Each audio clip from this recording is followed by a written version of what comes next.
The biggest mistake, the Iron Dam. The disaster China hid from the world for 20 years.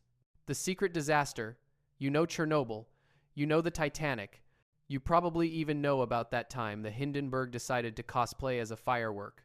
Big, flashy disasters that make Hollywood movies and get their own Wikipedia pages with way too many citations.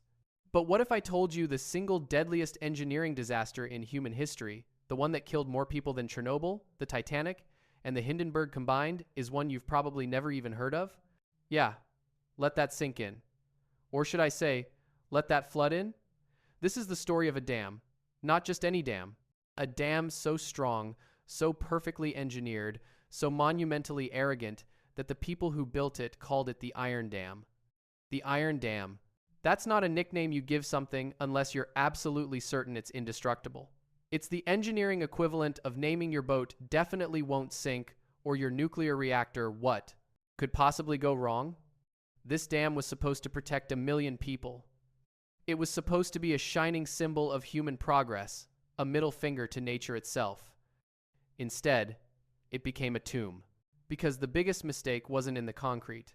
It wasn't in the calculations. It was in the human mind, specifically, the part that thinks it could never happen to us. This is the story of the Banqiao Dam, a disaster so vast, so catastrophic, so embarrassing to the people in charge that the government kept it a secret for 2 decades. A mistake that killed up to 240,000 people. And the world? The world had no idea. Buckle up. This one's going to make you question every dam you've ever trusted. The year is 1952. China is building. They're building fast. They're building big. And they're building with the kind of confidence that only comes from not listening to the people who actually know what they're doing. The Huai River floods. A lot. Like, a lot. So the solution? Build a massive network of dams. The chief engineer Chen Xing had one small, reasonable request. Banqiao needed 12 sluice gates to safely release water in case of a massive flood. The politicians looked at the blueprint, grabbed a giant imaginary red pen, and said, no. 4 is enough. 4, instead of 12, for a dam meant to hold back an entire river system. That's like building a nuclear reactor with one emergency button and saying, hey, it'll probably be fine. Chen Xing also said the dam should withstand a once-in-2,000 years flood. He believed the worst-case scenario was very possible. The response? He was ignored, removed. Labeled a rightist, which, in 1,950 seconds, China basically meant, this guy is making us look bad. Get rid of him. So the Iron Dam was completed, a perfect symbol of progress, politics, and overconfidence. Except for one thing, it was designed to fail. Not intentionally, just inevitably. Fast forward to August 1975. Enter Typhoon Nina. This storm wasn't a once-in-1,000 years event. It wasn't even a once-in-2,000 years event. This was a storm that looked at history's biggest storms and said, hold my rain cloud. In 3 days, Nina dumped a year's worth of rain on the region. The 4 sluice gates couldn't handle it. They couldn't open fast enough. They couldn't drain the rising reservoir. Engineers begged permission to open the emergency gates. The politicians said no. They were waiting for authorization. Because in a crisis, nothing is more important than paperwork. At 1 a.m. on August 8, 1975, the Iron Dam began to groan. The water level was 11 meters 36 feet higher than what the dam was ever designed to handle. For a moment, it held. Then it didn't. The dam exploded open. A wall of water, 7 meters high and 12 kilometers wide, shot out at 50 kilometers per hour. It hit the first town in 5 minutes. The people were asleep. They had no warning. Communication lines were down.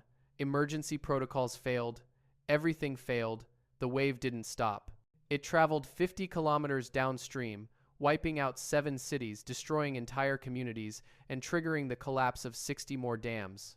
For a full week, survivors clung to rooftops and trees, surrounded by bodies, floodwater, and disease. So how many people died? Officially, 26,000. Already tragic. But the real number, based on independent studies, survivor accounts, and demographic data, between 150,000 and 240,000 people, more than Hiroshima's immediate death toll, from a dam failure. And that's not counting the starvation, the epidemics, and the suffering in the aftermath. This wasn't just the biggest mistake in engineering history, it became the biggest secret in engineering history. For 2 decades, the Banqiao disaster was deleted from books, news, and public memory. The biggest mistake isn't the disaster, it's the cover-up. Because Banqiao wasn't an act of nature, it was an act of political arrogance. Survivors were silenced. Engineers who had warned the government were punished. The truth was buried deeper than the victims themselves.